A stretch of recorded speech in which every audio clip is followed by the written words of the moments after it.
안녕하세요. 김현정입니다. 이번 시간에는 애착 유형을 통해서 라이커빌러티에 내가 얼만큼 준비되어 있는가 알아보도록 하겠습니다. 사람들에게 호감을 사고 좋은 관계를 맺어가는 데에도 준비가 필요한 걸 아시나요? 이번 시간에는 관계를 맺어가는 데 큰 영향을 끼치는 애착 유형과 각 유형별 라이커빌러티 높이는 노력에 대해서 알아보도록 하겠습니다. 어떤 사람들이 라이커블한가요? 이런 질문하시는 분들이 있어요. 사실 상당 부분 선행 조건이 있습니다. 타고나는 것, 그리고 초기에 양육이 어떻게 되었는지 그 부분에 영향을 굉장히 많이 받아요. 성격 자체가 예민하지 않고 낙처적인 사람들은요, 아무래도 인간관계에서 유리합니다. 또한 어린 시절 부모의 사랑과 돌봄을 듬뿍 받고 자란 아이들은요, 사람들이 좋아하기가 쉬워요. 그런데 그런 사람들은 아마 이 강의를 챙겨 듣지 않아도 괜찮을 겁니다. 이미 잘 살고 있을 테니까요. 저를 포함해서 이렇게 사람들과의 관계에 관심을 두는 분들은 뭔가 어려움이 있는 분들이 아닐까 싶어요. 나는 사람들이 나를 좋아하게 할 준비가 되어 있는가? 이 부분에 대해서 좀 살펴보겠습니다. 기질적인 면들도 분명 중요한데요. 저는 여러분들하고 애착 스타일에 대해서 이야기를 하고 싶습니다. 이것을 이성과의 관계에서 많이 이야기하는데 사실은 일반적인 관계를 만들어 나가는 데서도 굉장히 중요한 부분을 이제 우리가 차지하고 있어요. 존 볼비라고 하는 분의 이론을 배경으로 애착 유형을 4가지로 나눈 것인데 영유아기에 부모와 애착이 잘 형성이 되었는지에 따라서 성장을 했을 때 이성과의 관계에 영향을 받게 된다. 이런 모델이에요. 이것은 자신을 긍정적으로 보느냐, 부정적으로 보느냐, 그리고 상대를 긍정적으로 보느냐, 부정적으로 보느냐, 이 4가지 매트릭스를 만들어서 각 유형을 이야기를 합니다. 첫 번째 유형은 내가 나를 긍정적으로 바라보고 타인도 긍정적으로 바라보는 안정형입니다. 이 안정형들의 경우는요, 유아 시절 돌봄이 필요할 때 충분한 돌봄을 받고 자랐어요. 보호자가 아이가 울면 이 아이가 무엇이 필요한가를 빠르게 알아채서 그 니즈를 맞춰줬다는 거죠. 배고파서 울면 젖을 주고 기저귀가 축축하면 기저귀를 갈아주는 것들을 해준 거예요. 이 아이들은 한마디로 세상에 주문을 내가 내면 그것이 돌아오는구나 라는 것을 알게 됩니다. 그렇기 때문에 내가 세상에 나가서도 내가 사람들한테 잘 대하면 사람들이 나를 환영해 줄 것이라고 당연히 생각을 해요. 따라서 자신에 대해서 굉장히 긍정적인 상을 갖게 되고요. 보호자도 자신을 잘 돌봐주고 있는 존재라고 여기게 됩니다. 나의 니즈를 잘 받아주는 세상에서 사람들과 굉장히 잘 지낼 수 있다. 이런 자신감이 충만한 사람들인 거죠. 가끔은 졸려서 우는데 엄마가 기저귀만 갈아주고 가기도 할 때도 있을 거예요. 그럼 또 울면 됩니다. 그러면 보호자가 나를 채워줄 수 있기 때문에 이런 것들에 대한 확신을 갖게 되는 거죠. 따라서 관계를 안정적으로 바라봐요. 이런 사람들은 일반적인 사람들을 대할 때도 보호자처럼 자신에게 호의적일 것이라고 생각을 합니다. 내가 한 번 얘기해서 잘 안 되면 또 얘기하면 되지. 그럼 좋아질 거야. 이렇게 생각을 하는 거죠. 따라서 자신도 편안하게 원하는 것을 얻고 선을 넘어서 상대를 성가시게 굴지 않아요. 따라서 안정적인 인간관계를 계속적으로 이어갈 가능성이 굉장히 높아집니다. 이분들은 라이커빌러티가 기본 이상에서 시작이 된다고 생각하시면 될 것 같아요. 두 번째 유형은요, 자신은 부정적으로 바라보고 상대는 긍정적으로 받아들이는 불안형입니다. 이 불안형들은요, 자신에 대해서 자신감이 사실은 없어요. 왜냐하면 어렸을 때 부모가 내가 어떤 주문을 냈는데 그것을 잘 들어줬다가 어쩔 때는 또 잘 안 들어줬다가 이게 굉장히 변덕스럽게 일어나기 때문에 그래요. 그래서 어쩔 때 이제 양육자가 기분이 좋을 때 이럴 때는 애가 울면 막 바로 잘해주고 애한테도 막 사랑을 퍼붓고 막 그래요. 근데 자기가 에너지가 좀 떨어지거나 기분이 나쁠 때 그럴 때는 아이가 울어도 그것에 대꾸도 안 하고 막 아이를 야단친다거나 이런 일들을 아이들이 경험을 하게 되면 자기가 어떻게 했을 때 이 좋은 것이 오는지를 모른다는 거죠. 그러니까 이 아이들은 굉장히 불안한 감정을 갖게 됩니다. 이 아이들은 양육자가 잠시 자기에게 잘해줬을 때 그 모습만 계속적으로 갈구하게 되는 거죠. 하지만 이것이 자신의 행동이 아니라 부모의 기분 때문이기 때문에 통제를 할 수 없다는 것을 알게 돼요. 그러니까 늘 불안하게 됩니다. 그래서 울고 매달리게 됩니다. 잘해줘도 다음에는 자신에게 잘해주지 않을 것이라고 생각을 해요. 잘해주지 않을 때는 잘해줬으면 하는 마음에 안달을 합니다. 이렇게 늘 마음이 불안하고 어쩌지를 못합니다. 관계의 문제도 다 자신의 문제라고 생각을 해요. 그래서 내가 부족해서 상대가 나를 떠날 거다. 막 늘 이렇게 생각을 하는 거죠. 그래서 매달리고 집착을 하게 되는데 계속 의심하고 안달하고 그러잖아요.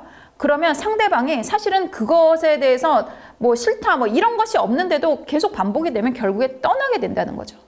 그러면 거봐, 내 예상이 맞았어. 나는 역시 사랑받지 못하는 존재인가 봐. 뭐 이런 식으로 절망을 하게 됩니다. 그럼 다음에 이제 뭐 만나는 연인이 있으면 아, 내가 지난번에 집착하다가 이 꼴이 됐으니까 그러지 말아야지. 이렇게 생각을 하면 참 좋은데 그렇지 않아요. 예전에 그 사람도 그렇게 해서 떠났어. 너도 날 떠날 거지. 하면서 더 집착을 키웁니다. 그러니까 굉장히 힘든 관계를 가지고 가게 되는 거죠. 그래서 그 늘 상대의 행동에 대해서 굉장히 예민하게 반응을 하고 자꾸 부정적으로 해석을 하려고 해요. 그러면서 관계를 힘들게 만드는 경향이 있답니다. 이렇게 되면 사람들이 처음에는 잘해주니까 관계가 형성이 되는데 결국 내가 밀어내는 형국이 되기도 하고요. 거기에 또 스스로 엄청나게 상처받고 그렇습니다. 세 번째는요. 자신을 긍정적으로 바라보고 상대는 부정적으로 바라보는 회피형입니다. 여기에 해당하는 사람들은 어린 시절 굉장히 차가운 부모에게 양육되었을 가능성이 높아요. 불안형은 부모가 잘해줬다, 뭐 안 그랬다, 뭐 오락가락이라면 여기는 일관되게 안 돌봐주는 부모예요. 그래서 그냥 먹이고 재우고 그 정도만 하면 뭐 부모 노릇 다 했다 이렇게 생각을 하는 거죠. 정서적으로 따뜻함 이런 거를 제공하지 않아요. 뭐 애가 울면서 매달린다고 하더라도 내가 나가야 되면 놓고 가는 거예요. 그렇게 되면 이 아이는 부모의 사랑을 갈구하다가 포기하게 됩니다. 그냥 나는 괜찮은 사람인데 상대가 변변치 못해서 내 요구에 응답을 못한 거라고 생각을 하는 거죠. 나는 괜찮은데 우리 부모가 이상하네. 그러니까 이거에 대해서 응답을 안 하네. 이제 이렇게 생각하면서 어떻게까지 생각이 발전이 되냐? 그래, 나는 사랑 따위는 필요 없어 라고 하면서 관계 자체를 거부하게 됩니다. 이것은 사실은 거부의 깊은 상처 때문에 이렇게 생긴 거죠. 그래서 우리가 봤을 때는 쿨병 걸린 것 같아 이런 느낌을 받게 돼요. 관계라는 것이 필요 없다고 생각을 합니다. 그리고 실제로 이런 사람들은 친밀한 관계 없이 잘 지낸 사람들도 굉장히 많아요.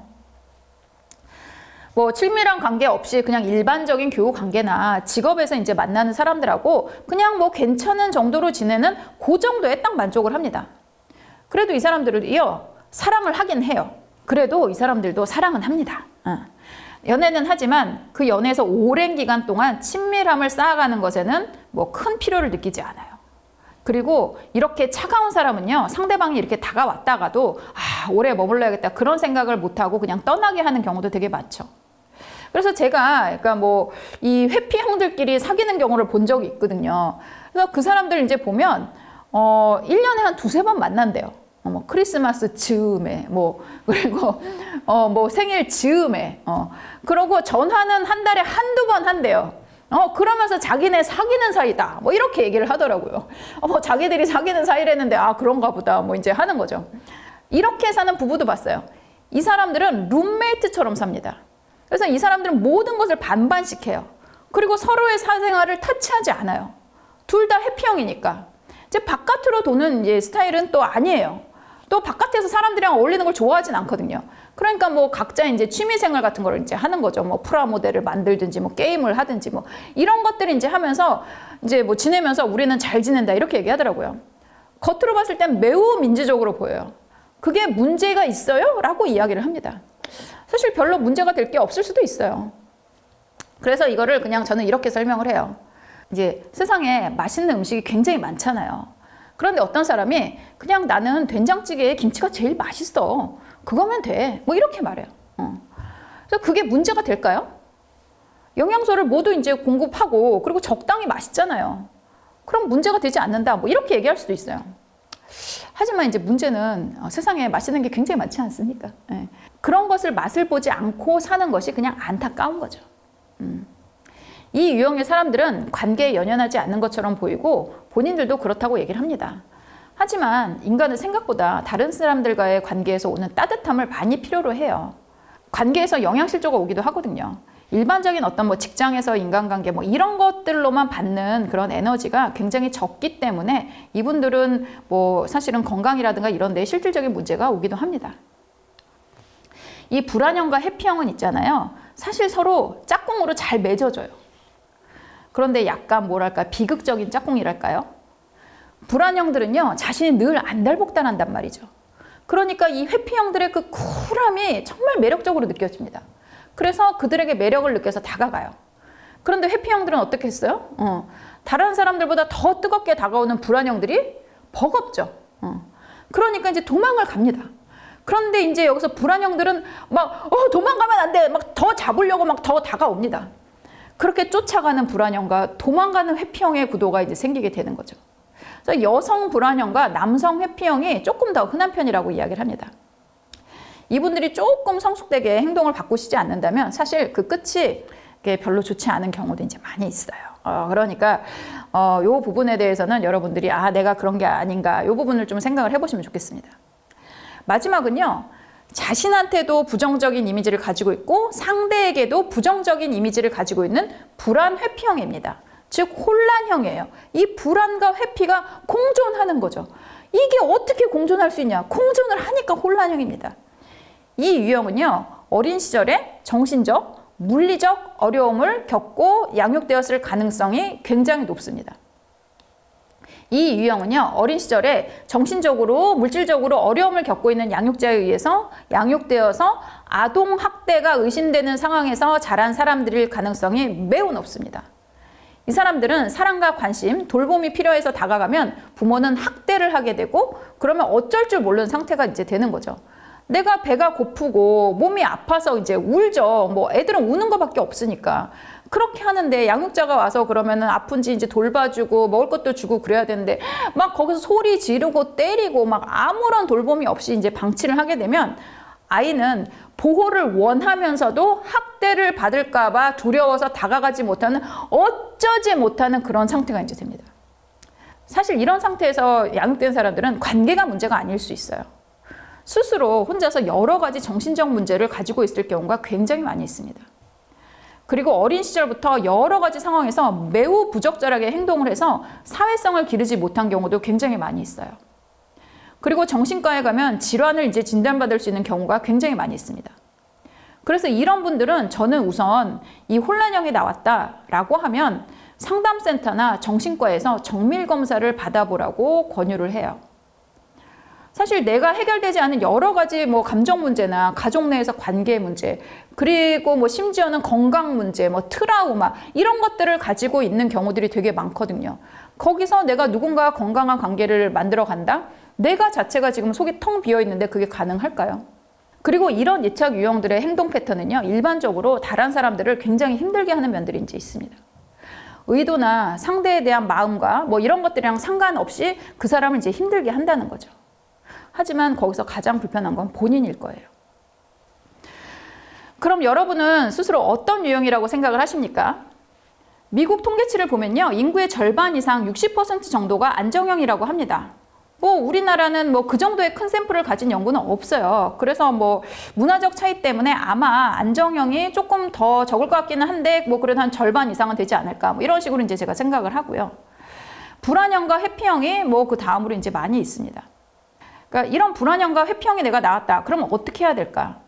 여기서 여러분들이 인간관계에 있어서 새로운 학습을 하는 것이 가장 필요한 방법이고 좋은 방법이에요. 안정형들과 같이 지내는 것이 좋습니다. 그런데 우리가 부자 옆에 있으면 초라하게 느껴지는 것처럼 정서적으로도 사실은 그래요. 사랑 많이 받고 이렇게 잘 자란 안정형들 옆에 있으면 사랑을 제대로 못 받고 자란 나는 굉장히 초라하게 이렇게 느껴지는 경우들이 많이 있거든요. 그래서 안정형들과 엮이는 것보다 불안형은 회피형이나 뭐 이제 이런 식으로 아니면 자기들끼리 이렇게 엮이는 경우들이 되게 많은데 그렇게 되면은 사실은 안 좋은 행동이 계속 강화되는 그런 결과를 가지고 올 수 있습니다. 그래서 안정형들이랑 엮이려면 어떻게 해야 되느냐? 먼저 다가가세요.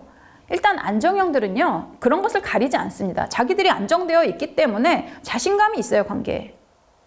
그래서 뭐 초반에는 뭔가 좀 안 맞고 뭐 내가 좀 초라하게 느껴지고 뭐 이런 식으로 느껴질 수 있는데 상대방이 그 부분을 많이 어떻게 보면 받아줄 겁니다. 그래서 그쪽에서 나에게 인내심을 가지고 관계를 정립하게끔 해주는 경우도 굉장히 많이 있어요.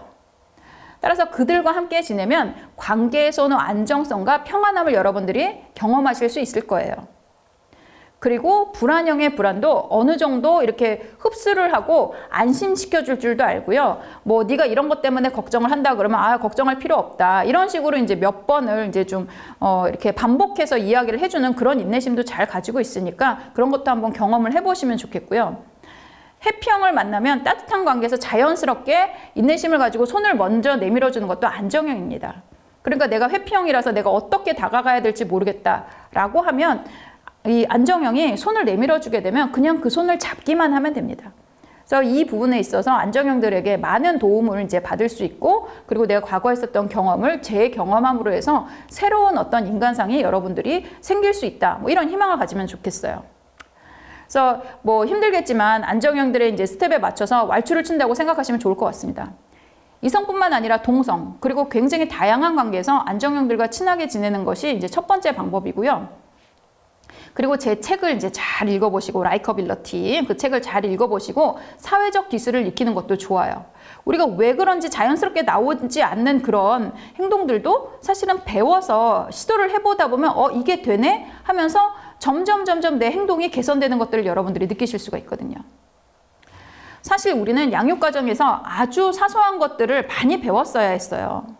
생각하는 방식이나 문제 해결을 하는 방식, 실수나 실패에 대처하는 마인드, 뭐 이런 것들도 사실은 다 양육 과정에서 부모에게 잘 배웠었으면 참 좋을 것들이에요. 그리고 가장 중요한 건 이제 사회적 기술인데요. 이거를 어떻게 보면은 양육 과정에서 잘 배웠다 하면 이런 것들에 대해서 크게 고민을 할 필요는 없어요. 하지만 그런 것들을 제대로 못 배운 것 같다. 내가 양육자에게 제대로 그런 걸 못 배운 것 같다. 라고 하면 여러분들 스스로가 뭐 어쩌겠어요. 세상과 소통하는 기술들을 스스로 익히는 것이 필요합니다. 뒤쪽으로 가면 2부에서는 이런 부분에 대해서 굉장히 디테일하고 아주 구체적으로 다룰 예정이니까요. 끝까지 제 강의를 함께 해주시면 좋을 것 같습니다. 그래서 이번 시간에는 애착 유형과 그리고 내가 라이커블해지는 데 있어서 준비사항 어떤 것들이 있는지, 그리고 나의 애착 유형과 또 그것을 좋게 하는 그런 노력은 어떤 것들을 하면 좋은지에 대해서 이야기를 나눠보았습니다. 감사합니다.